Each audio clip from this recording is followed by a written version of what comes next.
Então agora é a terceira parte do catecismo que nós vamos ver sobre os mandamentos da lei de Deus. Então nós vemos uma recapitulação. Nós vimos o quê? O credo são as verdades que nós devemos crer.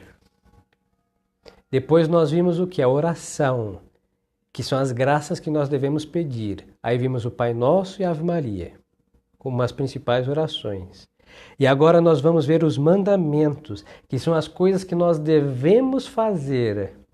Então, quando nós falamos aqui de boas obras, isso daqui é totalmente contrário ao protestantismo, principalmente os luteranos e CIA, não? O que acontece? O protestante diz assim, que crendo em Deus está tudo resolvido. A vida segue, crê em Deus e nada mais que crer em Deus.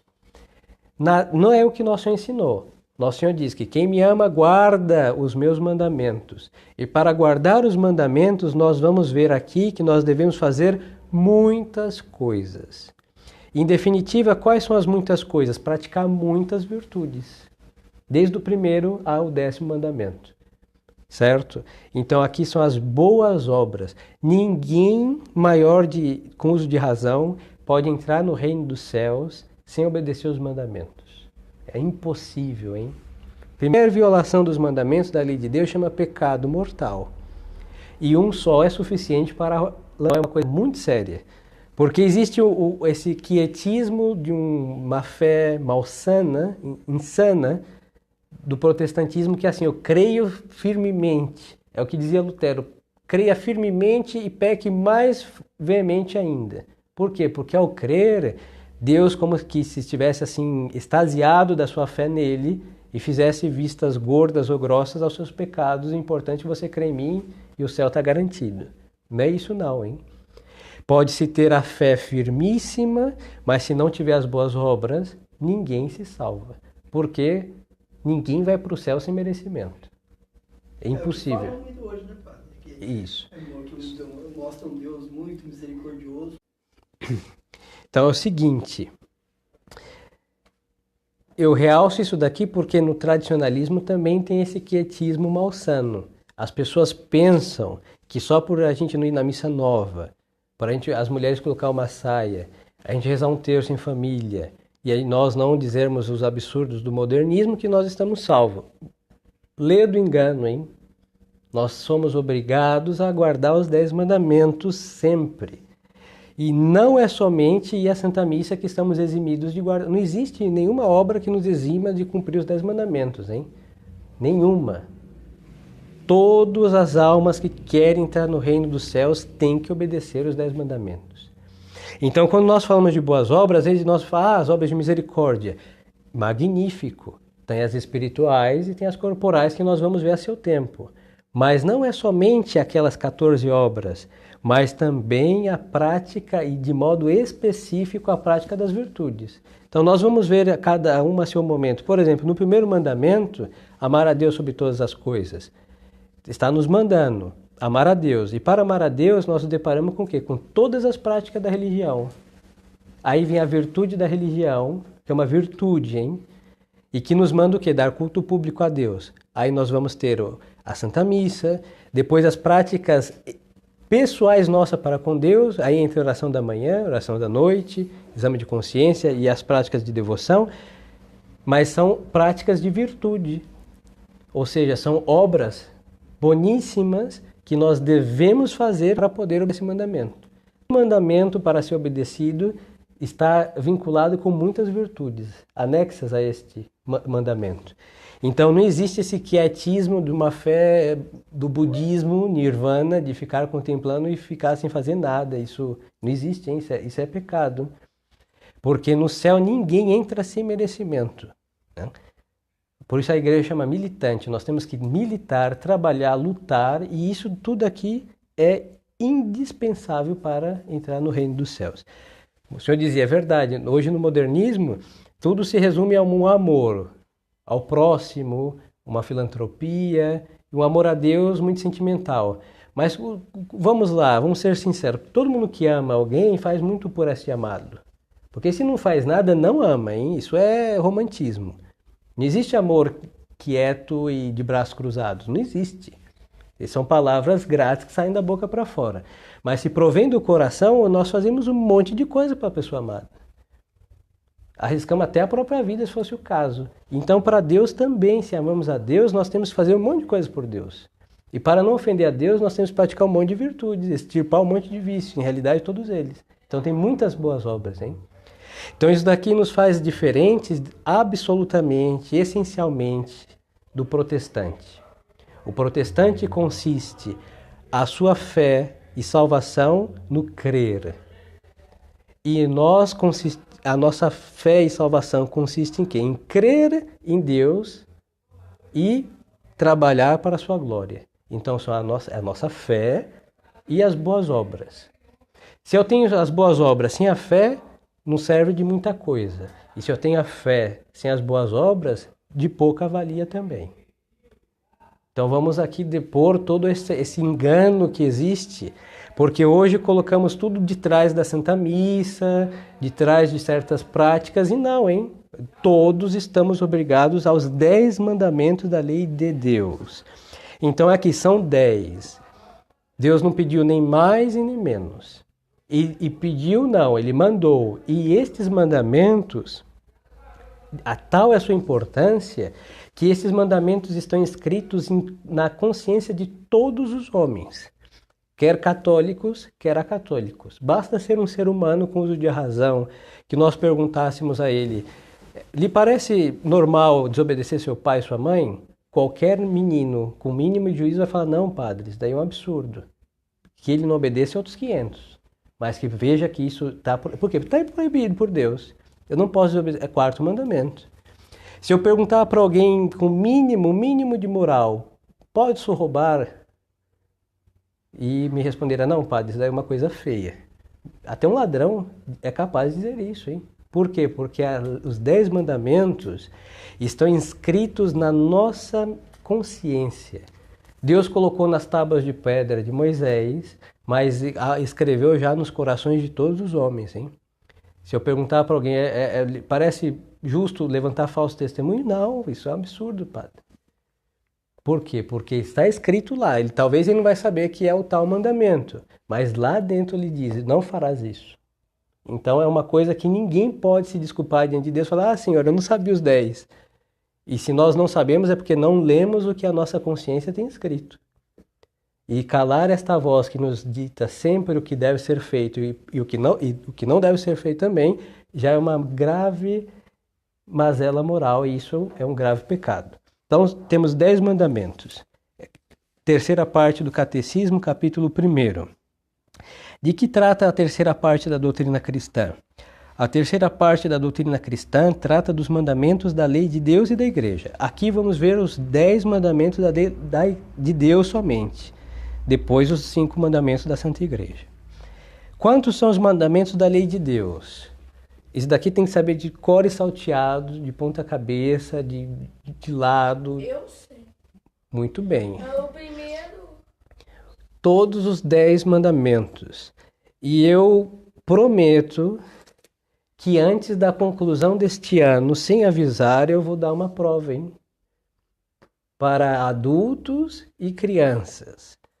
Idosos, paralíticos, cegos, todos os mortais que eu assisto vai ter uma prova. E tem que saber, sabe por quê? Porque quando Deus Nosso Senhor nos chamar à morte, Ele vai tomar a prova final do catecismo, hein? Eu não sei se é verdadeiro, se é falso, mas tem aquela senhora, eu creio que é digna de respeito em todo caso, e ela, Glória Polo, é uma colombiana. Depois a gente fala sobre mais detalhes. É bom ler.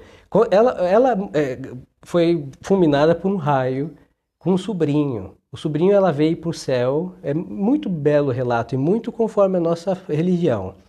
E quando chega no juízo dela, estava tudo decretado para ela ir para o inferno. Eu não me lembro se Nosso Senhor ou Nossa Senhora, creio que Nossa Senhora fala assim, quais são os mandamentos? E ela não sabia. E aí ou Nosso Senhor ou Nossa Senhora, bom, vai dizer assim, como você quer se salvar se não sabe o que era necessário para a sua salvação? E isso daí era o quê? catecismo. Não perguntou, de ente e essência, das partes da Suma Teológica, da crise da igreja. Perguntou os 10 mandamentos e ela não sabia. Isso é uma vergonha, hein? Ela era uma senhora que teve tempo suficiente para... Porque se Deus perguntou, é porque Deus deu a graça dela aprender, dela saber, dela praticar e chegar no céu e falar, não sei, no juízo particular, hein? E por ela ter tido uma sorte, vamos dizer assim, uma graça imensa, Deus deu uma segunda chance. Ela voltou à vida, ela estava decretado o seu inferno, hein? E aí ela deu testemunho do que aconteceu com ela. A verdade ou mentira, não entro no X da questão. O relato é magnífico. E é exatamente o que Deus fará, nosso Senhor fará conosco. Vamos chegar lá, fulano, o 4º mandamento. Senhor, eu não sei. E ser reprovado no catecismo de Deus é merecer a sentença eterna, hein? Não é igual ao do catecismo do padre, que eu daria outra chance. Explicaria com um pouquinho mais de paciência. Prega oportuna e oportunamente. Não, no juízo particular não vai ter segunda chance. Ser reprovado é ser condenado. Então nós devemos saber. E depois, a causa dessa apostasia aí, que bate um protestante à nossa porta e no dia seguinte todo mundo é protestante, é porque não conhece a fé católica. Se nós conhecêssemos a nossa doutrina, e eu falo do catecismo, e não são elucubrações, questões teológicas discutáveis, não é isso. O catecismo, e vêssemos a magnífica doutrina católica, nós não deixaríamos essas pérolas para crer em excrementos saídos de hereges e infelizes e do demônio definitivo, hein? Deixar a fé católica para qualquer outra fé é realmente deixar as riquezas de Deus para abraçar o vômito do demônio. É uma nojeira, desculpa a grosseria, mas é isso. E muitos católicos, que antes comiam o corpo de Cristo, estão aí comendo o pão, o vinho de uma seita protestante, ignorantes. Ou seja, não sabiam o que deviam saber. Eu repito, Deus não vai perguntar para a gente de questões dogmáticas complexas, disputas entre os teólogos, a filosofia mais rebuscada. Não, mas o catecismo sim. Então, de olho nos 10 mandamentos.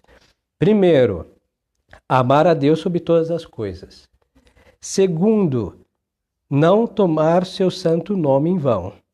Terceiro, guardar domingos e festas. Nesses 3 primeiros mandamentos, nós temos a primeira tábua, que são os mandamentos que tocam a Deus diretamente. Agora, a segunda tábua, os 7 que seguem. Honrar pai e mãe, não matar, não pecar contra a castidade, não furtar ou não roubar, não levantar falso testemunho, não desejar a mulher do próximo e não cobiçar as coisas alheias. Aí nós temos a segunda tábua. Por que essa divisão? Porque os 3 mandamentos tocam a Deus diretamente. E os outros 7 mandamentos tocam a Deus via do próximo, de modo indireto.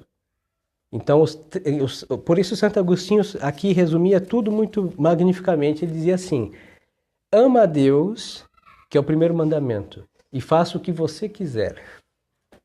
Por quê? Porque quem amar a Deus não vai tomar seu santo nome em vão, não vai vilipendiar o domingo, não vai desobedecer aos seus pais, não vai matar, não vai pecar. Por quê? Porque ama a Deus. Por isso nosso Senhor resumiu todos os mandamentos no qual amarás o Senhor teu Deus com todo o teu coração, com todas as tuas forças, e o próximo como a ti mesmo. O próximo, os 7 mandamentos. E a Deus, os 3 primeiros. Exatamente isso. Então, depois, estender demasiadamente sobre cada mandamento. E eu digo, eu vou fazer isso por quê? Porque muitas vezes entre nós eu não tenho que render conta a Deus do que fazem os outros grupos por aí. Mas eu falo entre nós. Tem pessoas que sabem coisas complexas, teologia de ponta de última, assim, mais complexa, mas não sabe os 10 mandamentos. Uma vez eu tive conversando com uma pessoa que estava lendo, nada contra, estava lendo o comentário de Santo Tomás ao Credo. Magnífico. Por favor, tira até meu barrete para venerar semelhante leitura. Mas eu falei assim, perfeito, só uma coisa. Você fala da Santa Missa, não vai à Missa Nova, perfeito, isso muito bem, mas o que é a Santa Missa? Qual a diferença da missa verdadeira, da missa tradicional, para outra missa? Não sabia me responder. Isso daí uma criança de catecismo me responde, hein? E se não me responder, não faz primeira comunhão, porque é uma coisa essencial. O comentário ao credo de Santo Tomás é magnífico, mas o que adianta saber certas coisas magníficas e ignorar coisas essenciais? Nosso Senhor não vai perguntar se lemos. Para mim, sim, hein? Sacerdote eu tenho que ler. Mas agora, para os senhores, não vai perguntar se os senhores leram o comentário do credo de Santo Tomás. Se leram, vai ser uma pedrinha a mais de diamante na balança dos senhores, mas sem ignorar as coisas que devem saber. Isso é um luxo intelectual católico. E o luxo supõe o quê? As coisas essenciais. Então vamos às essenciais e depois vamos ao luxo da teologia, e aí fica um palácio magnífico para Deus, no nosso intelecto. Mas temos que começar pelo alicerce, esta casa intelectual, este palácio intelectual que começa pelo catecismo, hein? Então, muito cuidado com isso daí e não cair no que os tradicionalistas fazem, hein? Eu falo aqui, hein? Não falo do modernismo e nem do agente de pastoral, eu falo entre nós. Muita ignorância, muita mesmo. Então, vamos acabar com isso daí, por isso insisto no catecismo.